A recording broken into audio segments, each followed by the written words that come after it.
So I finally have an intro. It has been a really long time that I've been doing the podcast without an intro, and now I finally have one. It's awesome. I put a lot of thought into it. I hope you guys enjoy it. I don't really know what else to say about it. You guys just have to hear it for yourself. So roll the intro. Tonight, it looks like a scene from the Fast and the Furious. Not everybody who comes to these car meets is driving recklessly. Those that are ruining it for everybody. Cars aren't just a reckless hobby. If you think that it's just street racing and burnouts, you've been fooled. In this show, we take a look at how lifestyle, community, and culture has been shaped by one of the world's largest industries. I'm your host, David, and this is the Fuel Cap Podcast.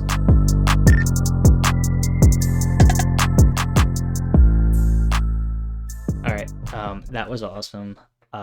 I'm super excited that I actually finally have an intro now because I felt like previously it was like you would come in for the podcast, just jump right into things, and it was a little jarring and kind of didn't give you any setup for what the show is actually about. So now that's there, and there's some level of consistency and showmanship going on here. So I'm making some big moves. Along with that, the next big move that I have made is, if you couldn't tell already, this is a pre-recorded show. So for now, I'm stepping back from doing the live streams. I know a lot of you guys really loved the live streams, but the problem with that is that it was really hurting my engagement. I noticed a lot of you guys were coming in only for certain sections or only listening to maybe 10, 15 minutes. And I realized that you guys probably want to listen to something that's not a full hour and a half discussion, because you guys, when I do the live streams, you guys are literally listening to a full hour plus conversation I'm having with somebody else, and some of you guys might be really into that. I know, I am something to just put on in the background, but in your guys' interest, I'm doing a pre-recorded show now, so I will be pretty much going through different segments with my guests, and it'll be edited. You won't hear all that nonsense in between, and it'll pretty much just be the content that you're coming there for.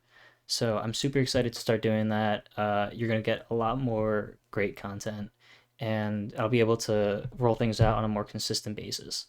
The next change that I am excited to announce is that I am now part of the On the Rocks Media Group. So, On the Rocks Media is a podcast network based locally here in Jersey. So, the whole point of the network is to help each other grow, and we're going to be doing that by doing collaborative weekly content. We're going to be doing collaborative giveaways. So, we're hoping just to kind of draw you guys all into one spot where you could see all of our content across the board. And trust me, you will like what you see. We all make great content. I love everybody else in the media network. So we have Alexis on the Rocks, Entrepreneurs on the Rocks, and the MCM podcast. So we have a pretty solid lineup right there, right off the bat. Of course, my podcast as well. MCM podcast, Alexis on the Rocks, both are hilarious. If you want to learn more about business, Entrepreneurs on the Rocks, that's the one to go to. You can check us out on our website, ontherxmedia.com, or on Instagram at ontherxmedia. So make sure you're following us on there. You might be missing out on a giveaway if you're not. And speaking of giveaways, we are actually currently doing a giveaway right now for a $100 gift card to any coffee shop of your choice. You don't have to live in Jersey. We will email a gift card to you, so you can redeem it anywhere if you're in the world, no matter where. The power of the internet, it's pretty cool. So right now, if you guys are listening to this, it would be Wednesday, February 17th, which means you have until the end of the week on Friday, February 19th to enter the giveaway. So head over to @ontherxmedia on Instagram and check out the details for the giveaway there. All right, so that's it for the updates to the podcast. That's some pretty big news. I know you guys are just listening to this, and for you guys as listeners, it's probably nothing crazy for you. But for me, this is something like I'm making a huge step forward with the podcast, and I'm hoping to see this pay off. And shameless plug here, to help the podcast grow. All podcasts say this, but I will too.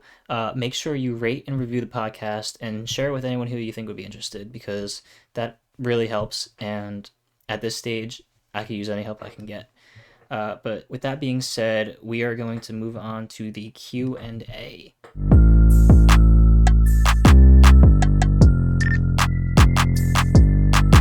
All right, so the first question I have here is, would I ever host a car meet? I probably would. So I've actually thought about it before, and I haven't yet because it's been going on for like a year now. But we're in the middle of a pandemic, and it's kind of I don't want to be the one to be hosting a car meet during a pandemic. But I've always said that if I do host a car meet, I would want to do it without the focus on cars.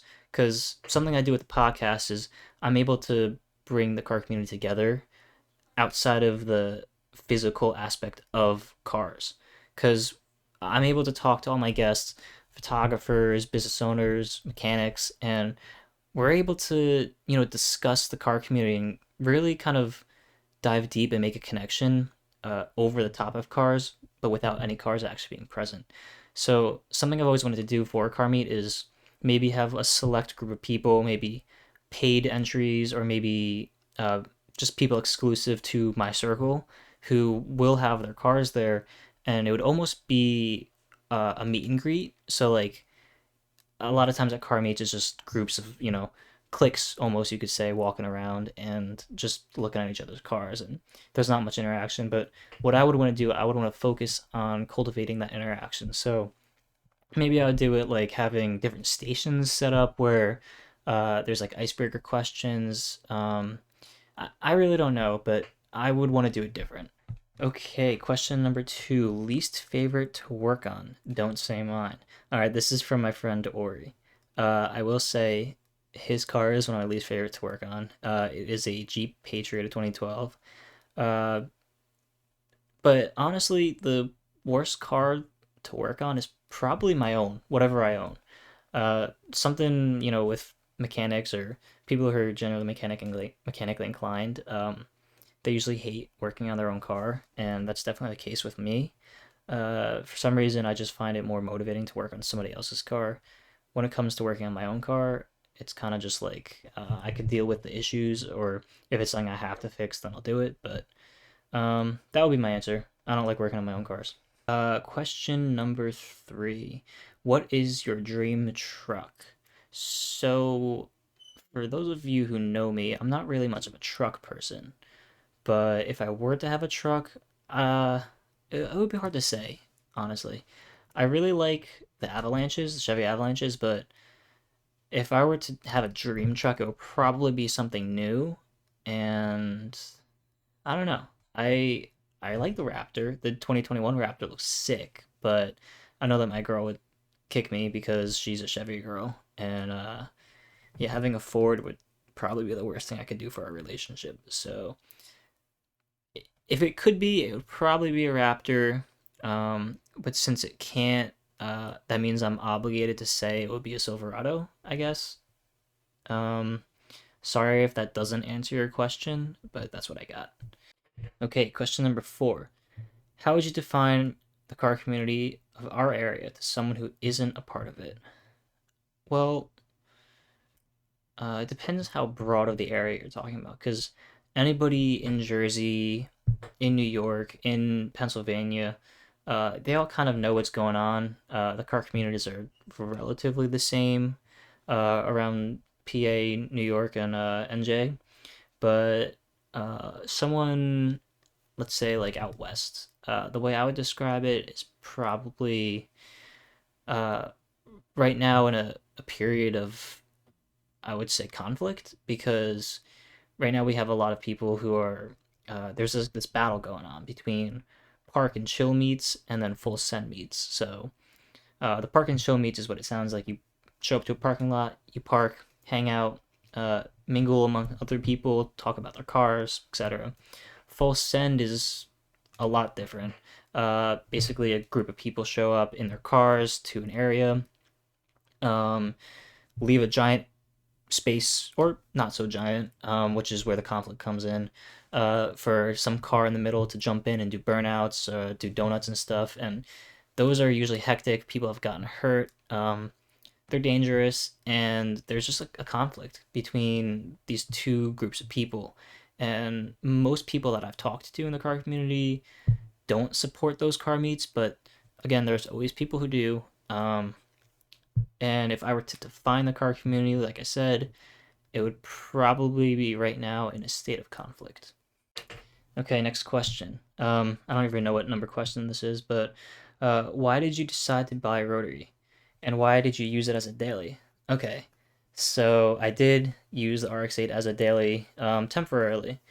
I decided to buy a Rotary because I'm into things that are different, and I got rid of the Integra a while ago, and I was just driving the Explorer around for over a year, and I was just really trying to get another project car. I was aching for that weekend car that I could take out for fun, and also get out of an SUV because I prefer not to have an SUV. Although right now with the snow, I'm changing my mind a little bit, but that's besides the point. So I decided to buy a Rotary, mainly because as I was looking for cars, I was looking for something within my budget that was different, that was manual, that was rear wheel drive. And I was looking at Volvo S60Rs, but those were a little bit outside of my price range for decent mileage ones. And that eventually led me to finding RX-8s, where I knew about them already.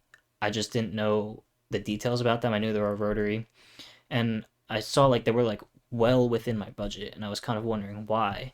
So I did some research, and obviously, for those of you who know, apex seals, the big concern, which is why the RX-8s didn't sell that well because they were notorious more so than RX-7s for blowing apex seals. But I figured I can deal with it. So I bought an RX-8, and I did use it as a daily for a while because, funny enough, even though the RX-8 is the one with the apex seals that always go bad, it was the Explorer which blew up a second time. So I was out of commission for having a daily for I would say a little bit over a month, and it was in the winter, which was the worst. So I was dealing the Arctic. Okay, so this one is a follow-up question to the previous. If you had to explain how a rotary engine works to a blonde, how would you do it?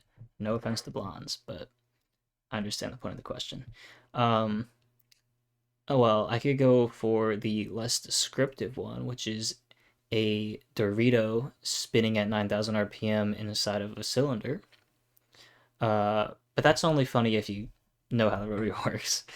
Uh, Basically, a rotary works by you have a cylinder, like an oval, let's say, and then you have a triangle inside the oval, and each corner of the triangle, so there's three corners of a triangle, is making contact with one surface of the oval, which essentially will create three areas on the outside of the oval that are basically going to be the pockets where your air and fuel mixture kind of go.